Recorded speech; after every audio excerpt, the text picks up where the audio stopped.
Antonin.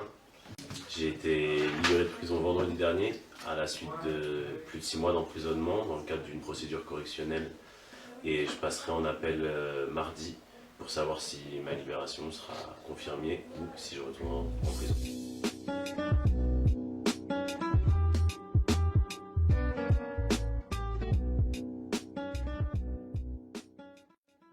Je me retrouve donc avec différents militants antifascistes arrêtés dans un contexte judiciaire très confus. Un dossier dans lequel il n'y a aucun élément autre que la déclaration de ce militant d'extrême droite. Et je suis confronté à la juge d'instruction, Madame Sabine Kéris, qui décide de me faire passer devant le juge des libertés pour me placer en détention provisoire, alors que, me concernant, je ne suis ni présent dans les vidéos de l'affrontement, et que le seul élément qui pèse contre moi, c'est les déclarations de ce militant d'extrême droite, qui atteste m'avoir vu et m'avoir reconnu comme faisant partie du groupe. Et sur ce seul élément, je suis envoyé en détention à la maison d'arrêt de Fresnes. Mon incarcération, elle s'ouvre donc à l'initiative d'un juge totalement partial, dans la mesure où c'est un juge qui s'est illustré à plusieurs reprises par des sorties réactionnaires dans différents médias, par des sorties réactionnaires sur différents réseaux sociaux, et qui s'est toujours placé comme militant contre l'énergie d'extrême gauche.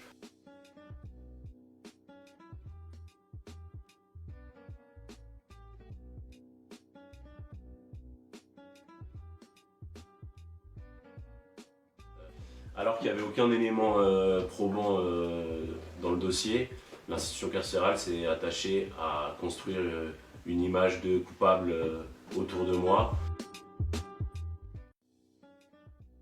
En utilisant différents stratagèmes, j'ai d'abord été placé à l'isolement lorsque j'étais à Fresnes en raison de mon appartenance à des groupes d'extrême gauche et de mouvances violentes, avant que la direction interrégionale des services pénitentiaires de Paris ne décide de me transférer en dehors de la région parisienne pour tenter de me séparer de mes soutiens éventuels. Non, à partir du moment où j'ai mis les pieds en prison, je me suis retrouvé face à une justice qui, de manière très volontaire, faisait tout pour que l'instruction n'évolue pas. En l'espace de 6 mois, j'ai été entendu une fois par ma juge d'instruction. Et par la suite, alors qu'il n'y avait aucun élément, j'ai posé plusieurs demandes de mise en liberté et j'ai été confronté à différents juges des libertés, notamment dans le cadre du renouvellement de mon mandat de dépôt, qui ont systématiquement donné une ordonnance de remise en liberté me concernant. Et ces demandes de mise en liberté, bien qu'elles aient été validées, ont toujours été rejetées par la Cour d'appel de Paris, car le parquet a systématiquement fait appel. Et à chaque rejet, on a retrouvé des arguments politiques. La première fois, c'était parce que le G7 allait avoir lieu. Et donc, on disait que j'étais le leader de la mouvance anarcho-autonome, c'était ça les termes exacts, le leader de la mouvance anarcho-autonome, et que si je me retrouvais en liberté avant le G7, j'étais le seul à pouvoir organiser les affrontements.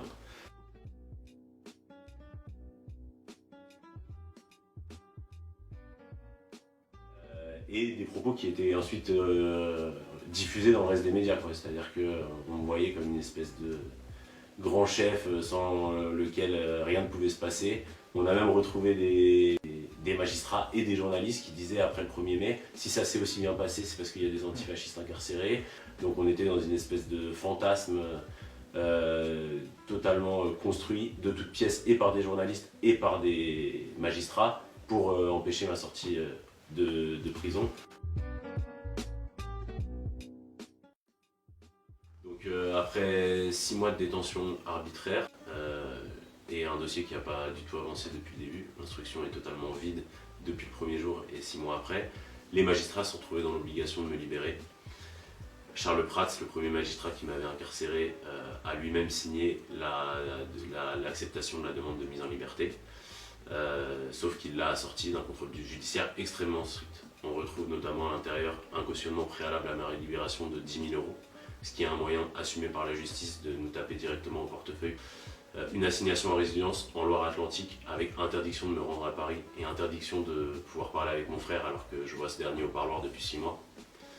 Une interdiction de manifester, et là on voit bien qu'il y a une volonté essentiellement politique à avoir construit cette affaire autour de moi.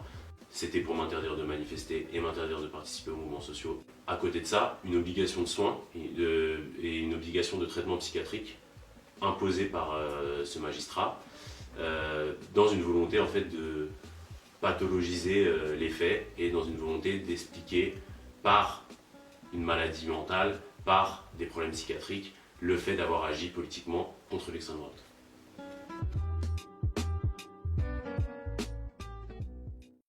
Le fait que j'ai été libéré, malgré le fait que ça ne tenait même plus, que ce dossier n'était pas suffisant et tenait plus pour me maintenir en détention, le parquet a continué dans sa stratégie d'acharnement en formulant un appel de ma libération.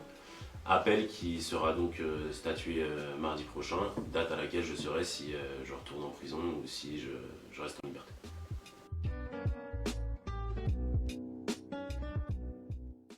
Elle est intéressante parce qu'elle met vraiment en lien le fascisme, l'État et le capitalisme, dans le sens où elle a lieu à un moment de crise intense du gouvernement et du système actuel, le mouvement des Gilets jaunes.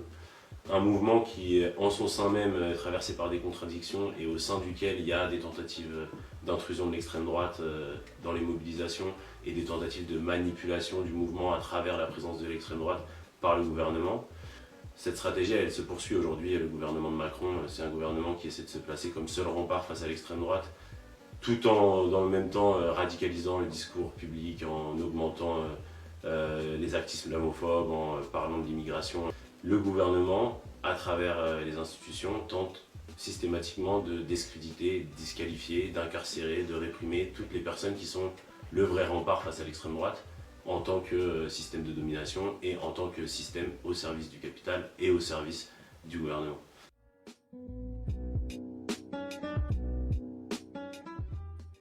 Je voudrais profiter de cette vidéo pour remercier toutes les personnes qui sont mobilisées, qui m'ont apporté leur soutien, que ce soit un soutien moral, politique ou financier.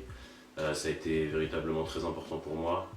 Aussi bien le fait de recevoir des lettres que des marques de solidarité. Et le plus important encore, de savoir que les gens dehors continuent à tenir la rue face aux violences d'État, telles qu'elles soient, et face aux groupes d'extrême droite qui continuent une fois de plus à essayer de s'implanter dans nos mouvements, dans nos rues. Donc je voulais remercier tout le monde pour ça, c'était vraiment important.